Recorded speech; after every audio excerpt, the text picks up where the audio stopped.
Welcome back, everyone, to Apostate of Mind. I'm Mark Peralta, and today we're going to try to get to the bottom of this question. Who is the suffering servant in Isaiah 53? Essentially, you've got the Christian position. The apologists will argue that it has to do with the Messiah, and that Messiah is fulfilled in Jesus Christ, or Jesus fulfilled that. And then you've got the rabbinical tradition, those that are like the original recipients of the book of Isaiah, and they're saying, no, that is not about the Messiah, particularly. It's more about the nation of Israel as a whole, essentially those that endured and perhaps survived the exile in Babylonia. And so there's historical context that we need to kind of understand in order to, get to the bottom of who this servant is, according to the prophet Isaiah. And so what I'm going to do to kind of keep things lively, I will graph myself in sort of a response video from Dr. Michael Brown to Rabbi Tobias Singer, who is arguing against the Christian or apologist interpretation of Isaiah 53. So, without further ado, folks, let's kick things off here with answering the rabbis with Dr. Michael Brown. Messianic prophecy in the Hebrew Bible, the passage that comes up the most, rightly so, is Isaiah 53, technically Isaiah 52:13 to Isaiah 53:12. The question is, does it really refer to the Messiah? Does it refer specifically to Yeshua, Jesus, as the Messiah? We are continuing our video series here, interacting with counter-missionary rabbis with some real dangerous misinformation about the Hebrew Bible, misinformation that could actually hurt your faith. Okay, I'm not surprised how the apologist here is just poisoning the well by already assuming his conclusion is right. And we're going to warn the audience that, hey, perhaps this could be the cause of you deconverting from Christianity. I don't know. I don't know what he's afraid of. Maybe there's a reason. Then we're separating fact from fiction and focusing now on videos by counter-missionary Rabbi Tovia Singer. So there's a lot to say about Isaiah 53, but we're going to focus on one or two particular points here. And Rabbi Singer will set the agenda. Listen to what he has to say. So as it turns out, if you read the chapters that introduce it, and Isaiah 53 is the fourth of four servant songs. And just very briefly, if you read the chapters that introduce it, Isaiah, our chief commentary on Isaiah, tells us in Isaiah 40. And like, it's just so ironic because Christian apologists will be the first one to point out that, oh, you're just quoting this out of context and whatnot, and you don't read the rest of the Bible and so forth and so on. But this is essentially what you're doing with Isaiah 53. You're looking at that passage in isolation and you're saying, oh, yeah, boom, that sounds like it's talking about Jesus. And so therefore it must be, and we're going to be ignoring the rest of what the book itself has to say. Supposedly Bible is its own best interpreter. It's its own best commentator. So when you're going to look into what a term could mean, or what not any given author is referring to with a particular word, the first thing that you're going to do is you're going to look at its immediate context, like how else is the author utilizing this same word? Like, does it show up elsewhere in the text? And indeed it does. This servant term shows up as early as Isaiah 41. And so shouldn't we take a look at what Isaiah 41 has to say about this servant term? Perhaps we should. And I think he's going to, but I don't know. We'll see what he has to say. 1 verse 8 and 9, and 43, 10 and 11, 44, 1, 44, 21, 45, 4, 48, 20, 49, 3. You see where this is going. You look them up on your own. All tells that the servant is Israel. So the point that Rabbi Singer is making is made by many, many other rabbis, that in Isaiah, in the relevant chapters, really from chapter 41 to chapter 53, the Hebrew Eved, servant, is referring to the nation of Israel, in particular the righteous remnant within Israel.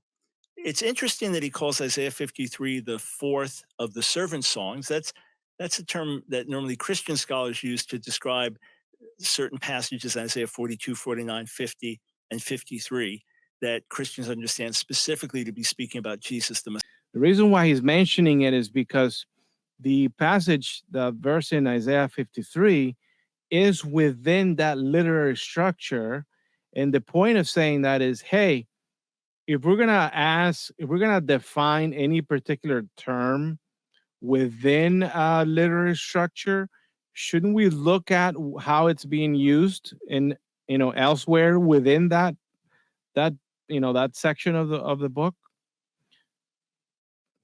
Verses, he's not quoting from those passages, but let's take a look at the verses that he uses, and then we'll ask just very, very plainly, who is the servant according to Isaiah? Let's take a look. So Isaiah 41:8, but you, Israel, my servant, Jacob, I've chosen, seed of Abraham, my friend. So very clear about Israel of D, Israel, my servant. Then Israel. Isaiah chapter 43, verse 10. And by the way, Israel, like the nation collectively, because that is a common reference to the people of Israel. Jacob is that ancestor that they would be like looking back and whatever that's associated with that part of the nation. So it's pretty cut and clear here. Says this: Atem edai ne'um Adonai va'avdi asher b'charti. My witnesses are you, declares the Lord, my servant whom I've chosen. So that's a plural, right? Yep. That's not just one individual, plural, my servants, obviously speaking of Israel as a whole, or potentially the righteous remnant, but you'd think the nation as a whole, that's who was chosen. All right. And the righteous remnant, and the remnant is like the leftover, like those that survived. And that's important to understand because Isaiah was written post-exilic. That means that he would have been writing during a time when the Babylonians had already released or let the Israelites free to return back to their land. So what's actually happening here is that the prophet Isaiah is recognizing those that would have been the survivors, those that endured their worship of Yahweh, in the sense that they insisted on not worshiping Marduk or any of the other Babylonian myths and whatnot. And that's all it is. I don't see where he's not understanding. Then Isaiah chapter 44, verse 1. Batashma Yaakov avdi v'Yisrael b'chartivo. But hear now, O Jacob, my servant, Israel I've chosen. So Jacob, obviously the nation. So Israel as a nation, referred to as a servant. Isaiah 44, 21. These are the ones that Rabbi Singer rightly quotes.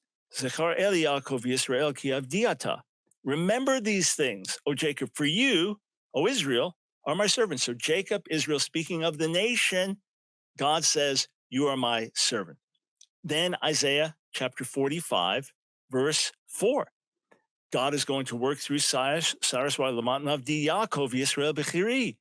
For the sake of my servant Jacob, Israel, my chosen one. Yeah, I don't see what the problem is. Look, in terms of servant, Yahweh is not like employing help. What's happening is the Jews are being subject to slavery. Like that's what the whole exile is for. So rather than them being servants of Marduk or some Babylonian king or Persian king or one of those, they're servants of Yahweh. And so collectively, Jews are understood or referred to as Israel or my servant, and it fits just in line with Hebrew prophetic literature. I don't see what the problem is. Where is the disconnect? Wow.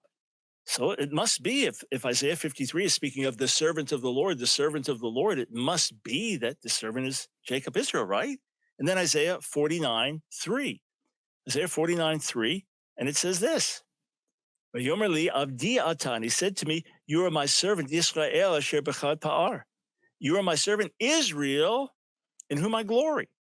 So it would seem that Rabbi Singer makes a great case, and the rabbi student. No, it would not seem Rabbi Singer makes a great case. It would seem it reads very much that way if you read the Bible, that the servant is Israel. Years made a great case, the counter missionary, saying that the servant of the Lord in this section of Isaiah is Israel. Well, we know the servant of the Lord in Isaiah 53 is Not in this section of Isaiah, in that entire section, if not the whole book. righteous.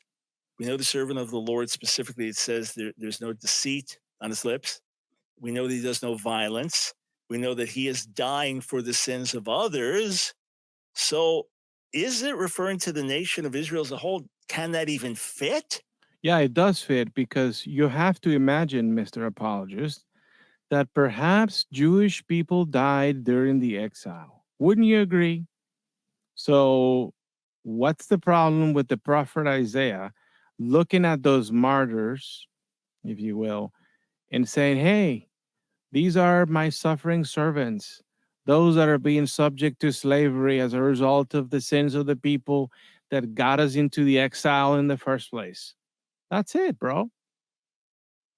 If Israel is righteous as a nation, can that then fit that Israel is dying for the sins of others? Wouldn't Yeah. Israel be exalted and raised up according to the blessings of the Torah?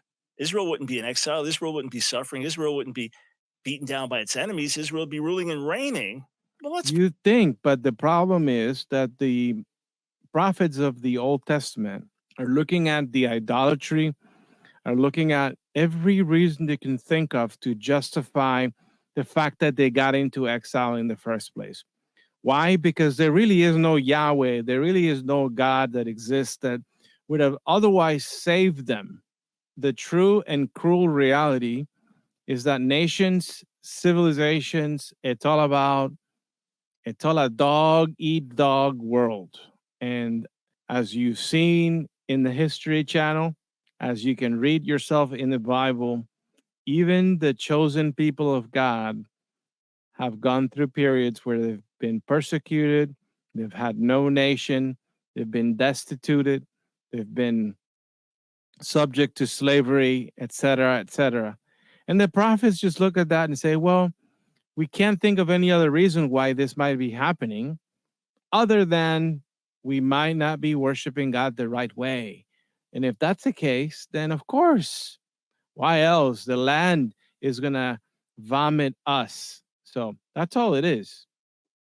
put that aside for a minute and let's look at the verses that Rabbi Singer didn't talk to you about. I'll give you a summary, then we'll look at some specifically. Start here. In Isaiah 42, 24 and 25, it is stated that servant Israel was exiled because of sin. So how then is Israel dying for the sins of others if Israel itself is exiled because of sin, incurring God's wrath? Because Israel represents a people collectively. And a people collectively, you're not going to anticipate or expect that they're all going to live, survive the same way. You've got some who suffer, some who are killed, some who are martyred, some who are destitute, some who are robbed, and even some who are altogether ignored. And those are all the byproducts of, a war. Like that's what happens. So all he's saying is because of the sins of you, your people are suffering. And now that suffering, it's somehow going to give you some righteousness, or somehow that suffering is going to account for something. 43:8, servant Israel is blind and deaf. In 43, 22 to 28, Israel fails to call on the Lord. In 47, Yeah, those are all metaphors. Blind, deaf, blind in what sense? Not physical blind. I'm sure spiritual blindness or whatever they would have understood by that, but certainly not a physical blindness, as well as physical deafness or real deafness. 6, God is angry with Israel. In 48, 1 through 6, Israel is guilty again with the exile and return foretold. And in chapter 50, verse 1, God's indictment is forthright. For your iniquities, you were sold, and for your transgressions, your mother was sent away. And being sold and sent away is synonymous with being exiled. Yeah. Okay, let's look at some more verses. Right. Isaiah, That's what I'm talking about. The prophets saw the exile as a result of their sins, their malpractice of Judaism that got him in trouble in the first place is the reason why they were sent off. So 42, verses 18 and 19. What's written there? Listen, you who are deaf, you blind ones, look up and see. Mi iver ki im avdi, v'cheresh ki malachi eshlach. Who is so blind as my servant? So deaf is the messenger I send. Who is so blind as the chosen one? So blind as the servant of the Lord. So here, the nation of Israel, deaf, dumb, blind. How is this then the righteous servant who is suffering for the sins of others? how is that then Jesus then? Because I don't remember Jesus being blind or deaf. The righteous servant that does no violence and has no deceit on its lips. Isaiah 42, verses 6 and 7. What does it say? I, the Lord, in my grace have summoned you, and I have grasped you by the hand. I created you and appointed you a covenant people, a light of nations, opening eyes, deprived of light, rescuing prisoners from confinement, from the dungeon, those who sit in darkness. And a more A covenant people. There it is, right in the plural. accurate translation would be a covenant for the people, a light of nations. God is sending this servant in Isaiah 42 to open the eyes of the blind, the exact same Hebrew terminology. But didn't you just read it that it was in the plural? It's not referring to a particular person. He sent that servant to open the eyes of the blind, but servant Israel was blind. That's why many commentators, even rabbinic tradition, understands that the servant in Isaiah 42 is No, what's being contemplated here is a bit of irony because the Jews were originally meant to be like the light of the world. So it's like their job to show who's the true God and how he likes to be worshipped. Yet they're doing the complete opposite, and that's why they're being punished. That's why. not the nation of Israel, but the Messiah. Oh, could it be that there are different servants mentioned in Isaiah 41 to 53? The answer is you better believe it. And the traditional rabbis agree. Let's take a look at Isaiah 42, Okay.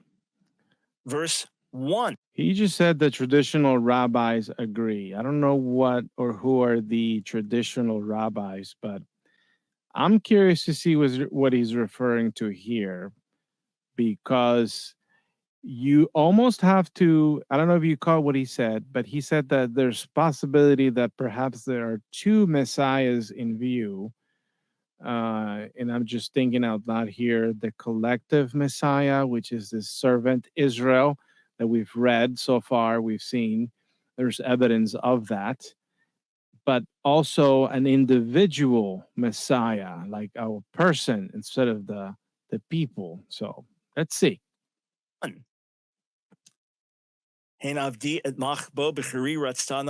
This is my servant, whom I uphold, my chosen one, in whom I delight. What does the Targum say? The traditional Oh, the Targum. Okay, what's the Targum?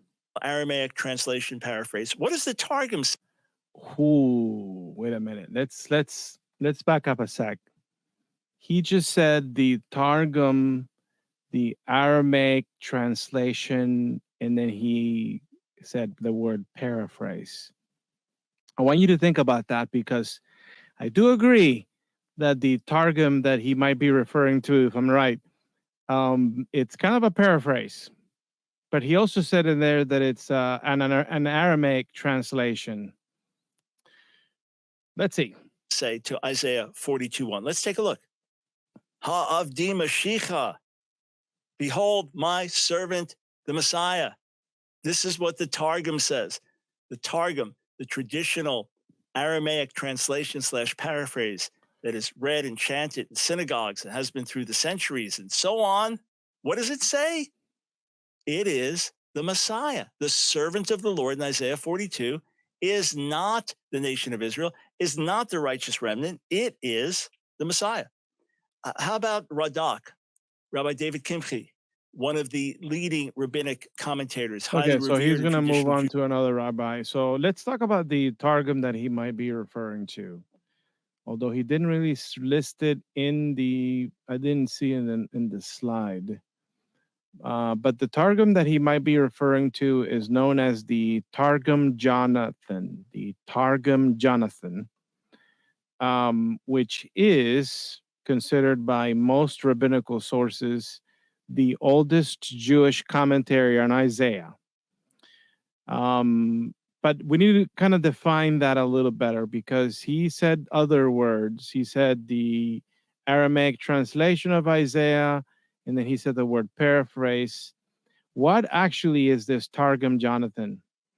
This Targum Jonathan, it is a Mishnah. It is an interpretation. It is any translation of the Hebrew scriptures from a rabbinical perspective is automatically considered interpretation. It's any, and that's really true of any other literature. Like, once you translate something from its original language, the original language of composition, it already becomes an interpretation. But how is this Targum actually working? Like, what is it? Is it a translation of Isaiah, or is it something else? And I think what most rabbinical scholars, and I would say the overall mainstream consensus on these books, are that the Targum Jonathan is actually sort of a paraphrase version. And it's a paraphrase, but not quite, because it's going to include both elements that are translated almost word for word, but and oftentimes it's going to include additional commentary and additional things in the Targum itself. The only way that you can tell this for yourself is if you compare side by side the book of Isaiah and the Targum Jonathan side by side, verse by verse. And what I'll do here is I'll include the source that I used for doing this. And that's judaismanswered.com/Targum, where you can read all about it, and it gives you the rabbinical perspective. And so, why am I saying all this? Well, because the apologist here is sort of elevating the Targum Jonathan to the level of scripture, saying, look, the Targum says indeed Messiah, but the Targum, essentially what it is an interpretation, and it's not a word for word literal translation that we should look and be like, oh, you see, indeed, that's what it is.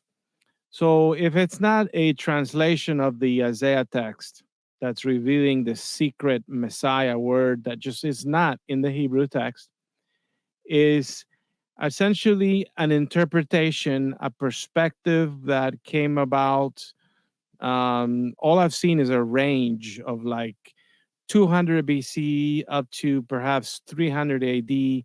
No one's quite sure when these Targums were written, but they're looking at some of these passages and they're indeed noticing that what Isaiah is referring to as Israel, that collectively, the servant collectively is referring to the nation of Israel, or the remnant, or those that survived or endured the exile. But that there are some passages where there is perhaps an individual in mind, but that they refer to as Messiah.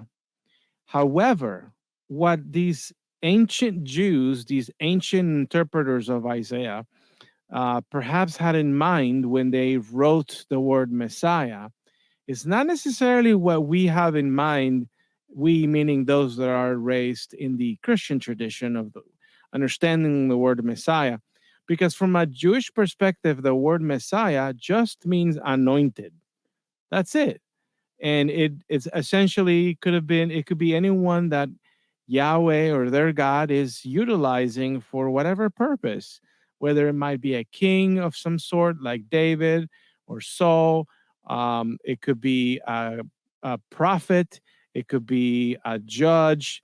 In almost every case, it's going to be a priest, because all priests are anointed with oil and they're sort of ushered into the ministry of God in this way.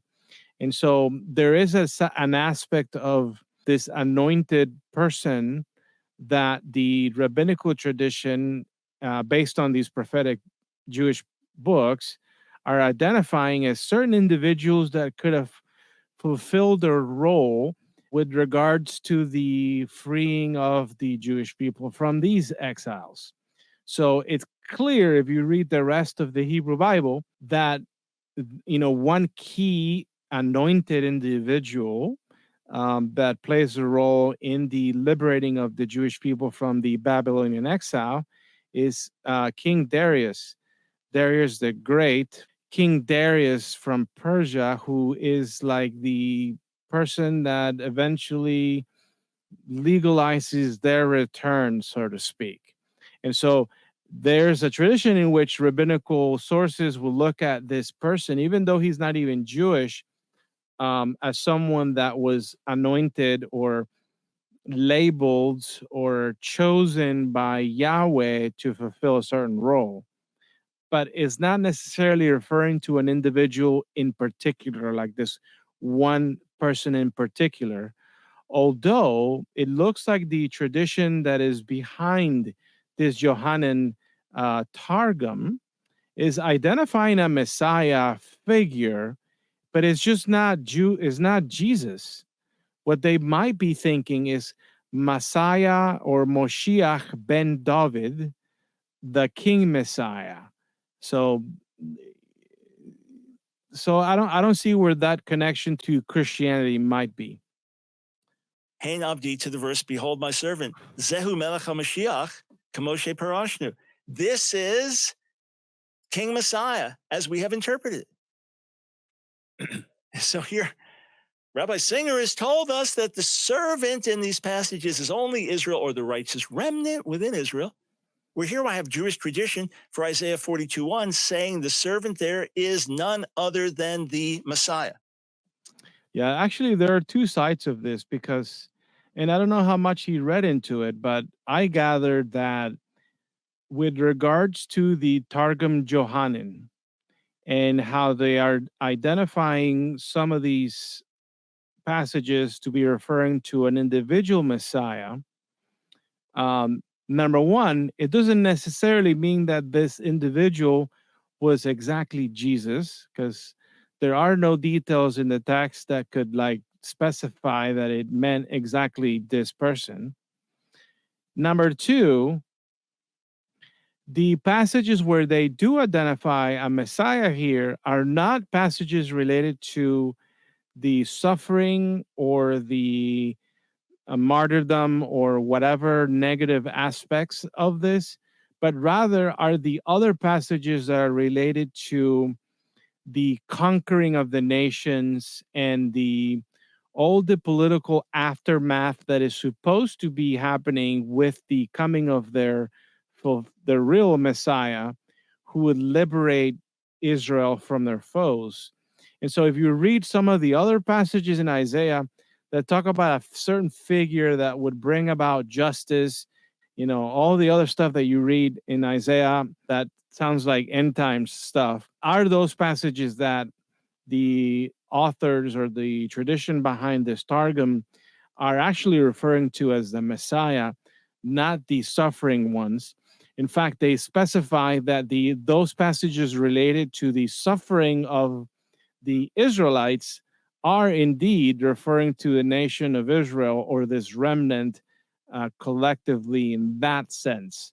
So I think perhaps Dr. Michael Brown ought to go back and read that entire tradition altogether. Perhaps it might even be helpful if he reads the whole Targum so that you can get a clear picture of what I'm talking about. Let's go to Isaiah 49:1. Isaiah chapter 49, verse 1. And it says this: Shimu'iyim Elai v'hakshivu le'umim merachok. Listen, O coastlands, to me, and give heed, O nations afar. The Lord appointed me before I was born. He named me while I was in my mother's womb. And he goes on and says, God says to me, you are my servant Israel. So who is this one that is called Israel? A few verses down in verse 3. Who is this? Is it the nation? Is it the righteous remnant? Let's take a look at rabbinic commentary. Let's see what Ibn Ezra says. to Isaiah 49:1, where it says, Shimu, listen to me. He says, Ele divrei hanavi. These are the words of the prophet. So he doesn't understand this to refer to Israel as a whole or the righteous remnant. He says Rabbi Singer is wrong. This is referring to the prophet. So we have rabbinic interpretation saying the servant of the Lord in Isaiah 42 is the Messiah. Rabbinic tradition saying the servant of the Lord. The passages that Tobias Singer made reference to are specifically referring to Israel as that remnant. That's the servant is Israel.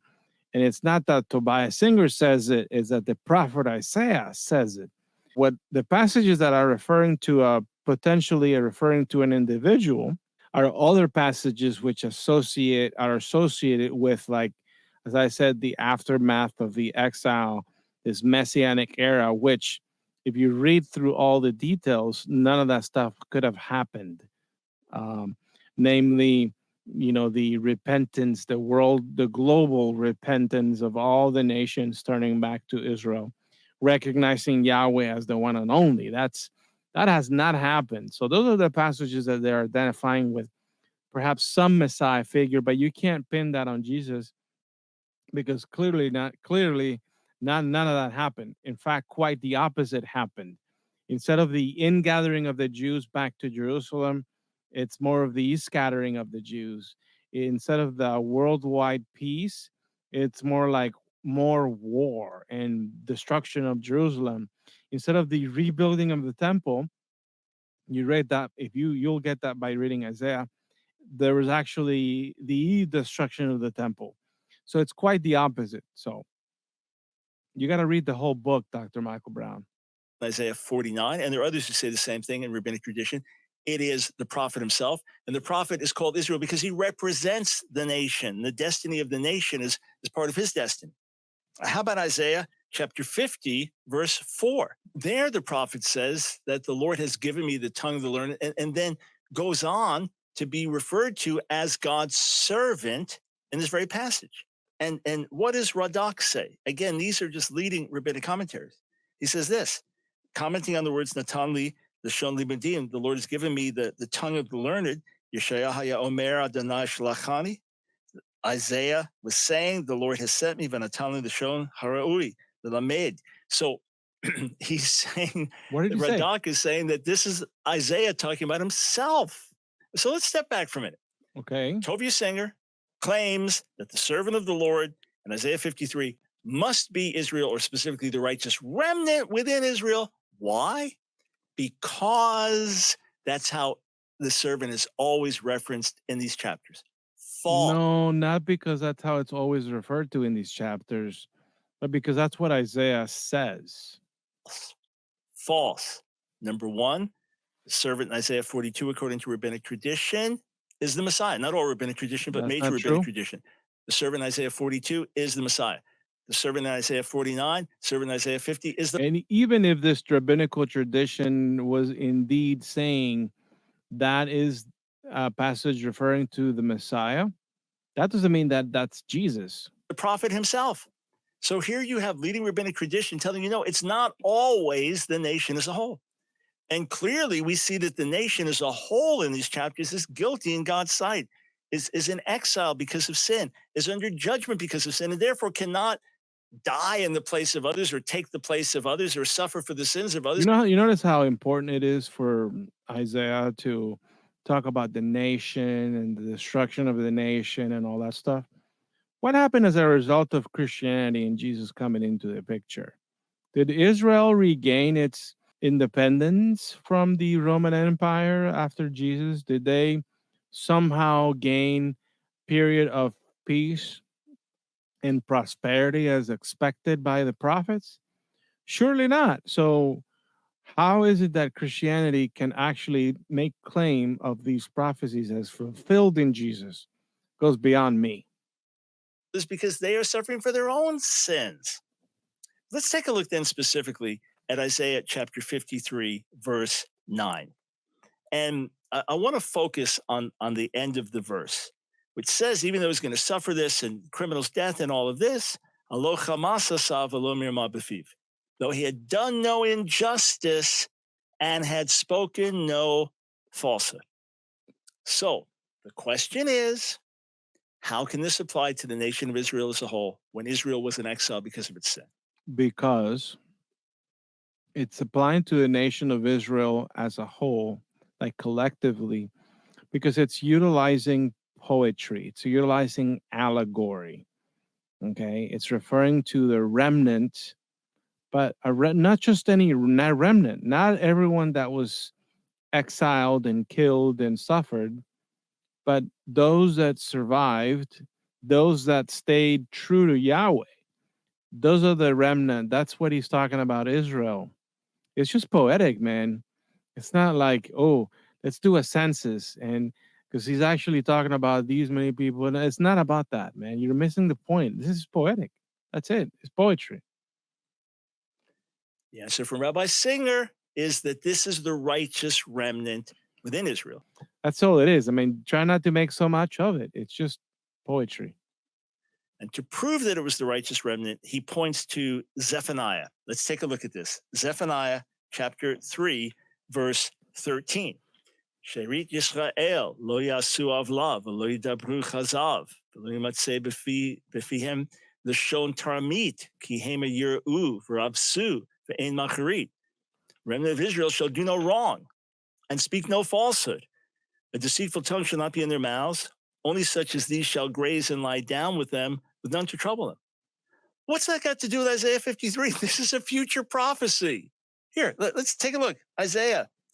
Zephaniah chapter 3, beginning in verse 1. Sullied, polluted, overbearing city. She's been disobedient. She's learned the lesson. She's not trusting the Lord, has not drawn near to her God. You just keep reading through. The officials within her are roaring lions. Her judges are wolves of the steppe. They leave no bone until morning. Her prophets are reckless, faithless fellows. Her priests profane what is holy. They give perverse rulings. But the Lord in her midst. I mean, he's reading a bunch of verses, but are you actually getting this? Like, is that somehow demonstrating how Isaiah was referring to Jesus Christ as this Messiah? Like, where is this going to go? Is righteous. He does no wrong. Okay, then it goes on from there.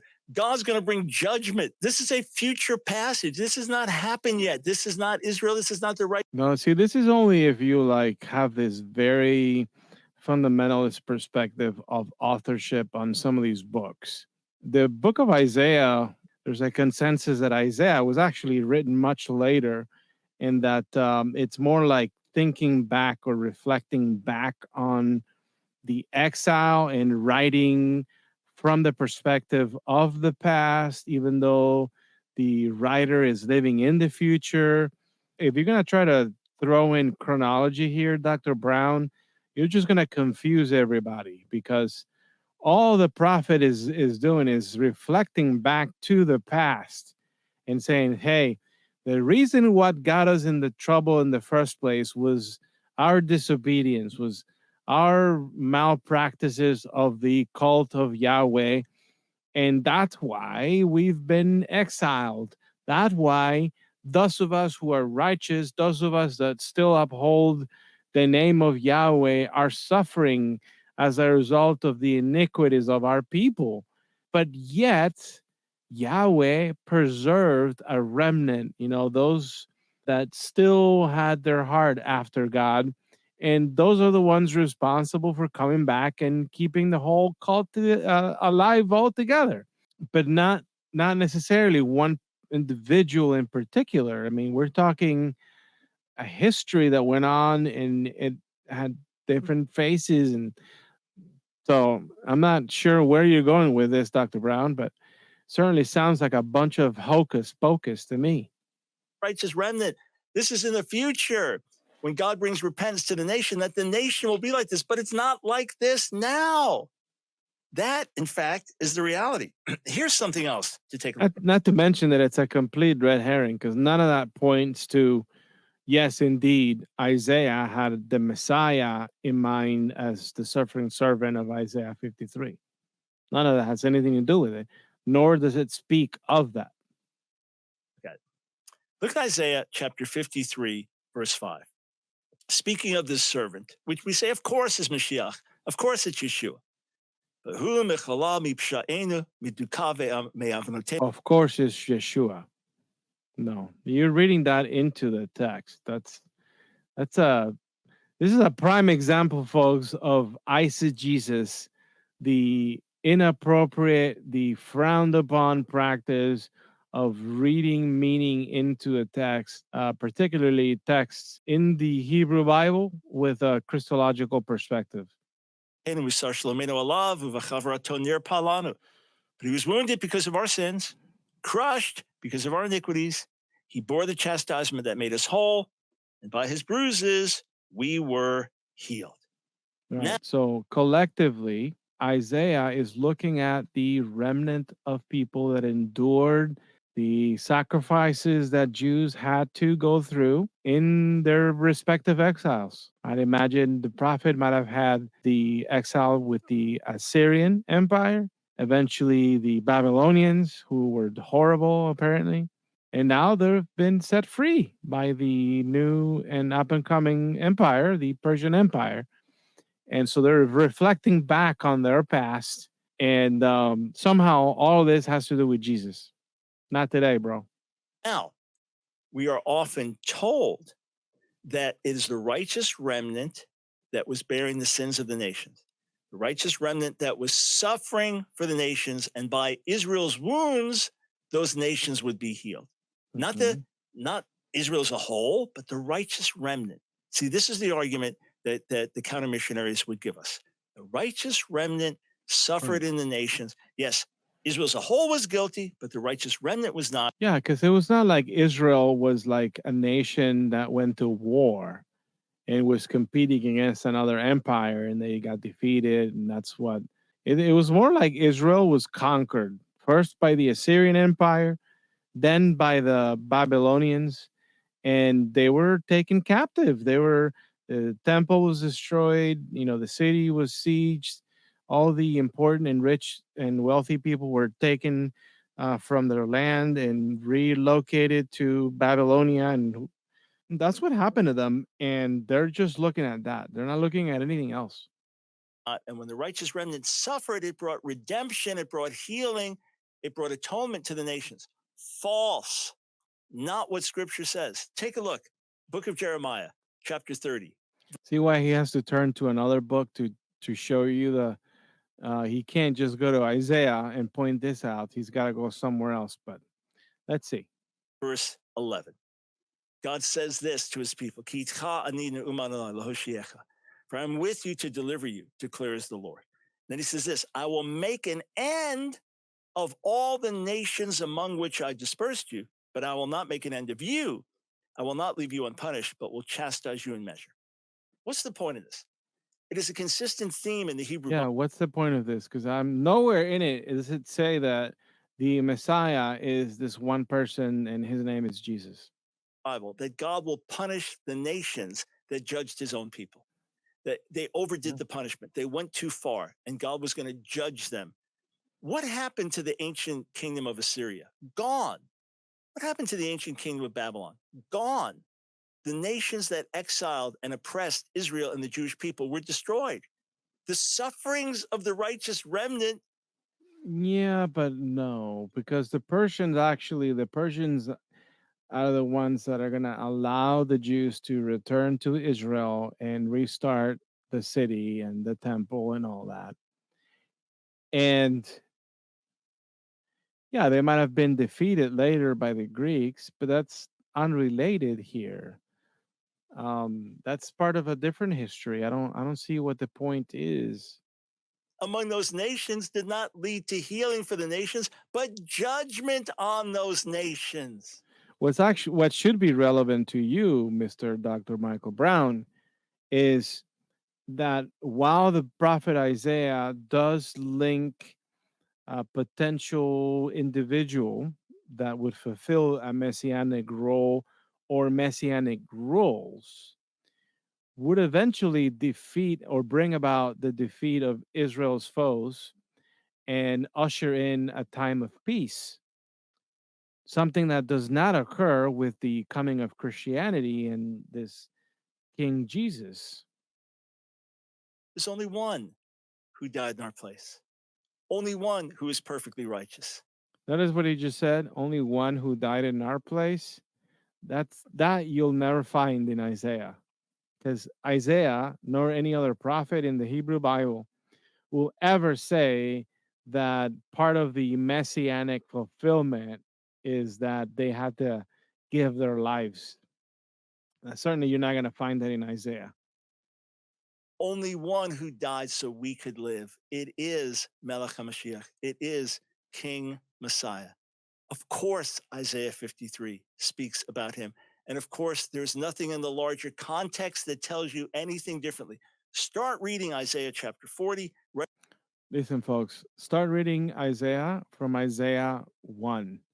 And if you're like many, as I did at some point, contemplated these Old Testament texts, thinking, "Ooh, yeah, Jesus was prophesied about, and like the Old Testament has proof that Jesus is the Messiah."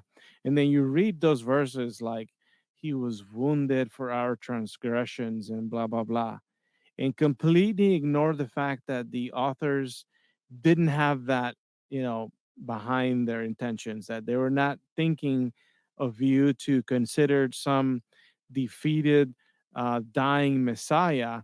When you read the whole book of Isaiah, you're going to get a clear picture that this anointed figure that the prophet had in mind that would eventually fulfill something, it would have looked completely different than our Christian history.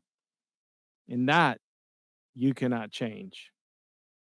Right up through chapter 54 or And that you cannot deny. 55. Read it through. Keep reading it, looking at it. Ask God for insight, and you will see all the more. It speaks of one and can only speak of one, Jesus, Yeshua, the Messiah. You know, when I came to faith in Jesus.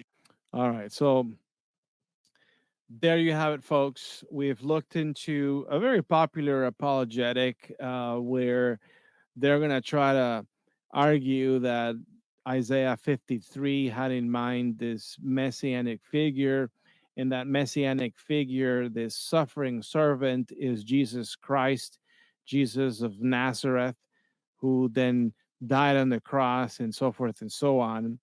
Where nowhere in the book of Isaiah will you ever read that somehow the role of the Messiah would involve that he would give his life and that he would die and be resurrected and all the other jazz that Christianity is now adding into this conversation. But rather that the rabbinical tradition, with regards to some of these passages in the book of Isaiah, is that while there are some individuals that fulfill their role in the return of the exiles, that for the majority, the servant that's in view here is more of the nation of Israel, but not in the sense of like this country, but rather the peoples that endured the exile, the peoples that survived their persecutions, the peoples that retained their belief and worship of Yahweh. Those are the people that are being looked upon as like this suffering servant, and it's being done through a language that's utilizing poetry, that's utilizing allegory to refer to these people. So As it turns out, Isaiah 53 is by far the most used text in the Jewish scriptures by missionaries. In fact, in the Christian Bible, missionaries are doing this. Philip with the eunuch from Gaza and many other examples. Isaiah 53, if you take it out of context, which is exactly what Isaiah didn't want you to do, you wouldn't know what it's talking about. It could sound like, I don't know who. Could be Jesus. But obviously, if you take any book of 66 chapters and just skip the first 52, you're going to find yourself in a lot of trouble. that being said, folks, thank you for your time. I do appreciate you watching this video till the end. And I hope that this has brought some clarity to this issue. And so don't forget to give us a like, to share and subscribe. And this has been Apostate of Mind.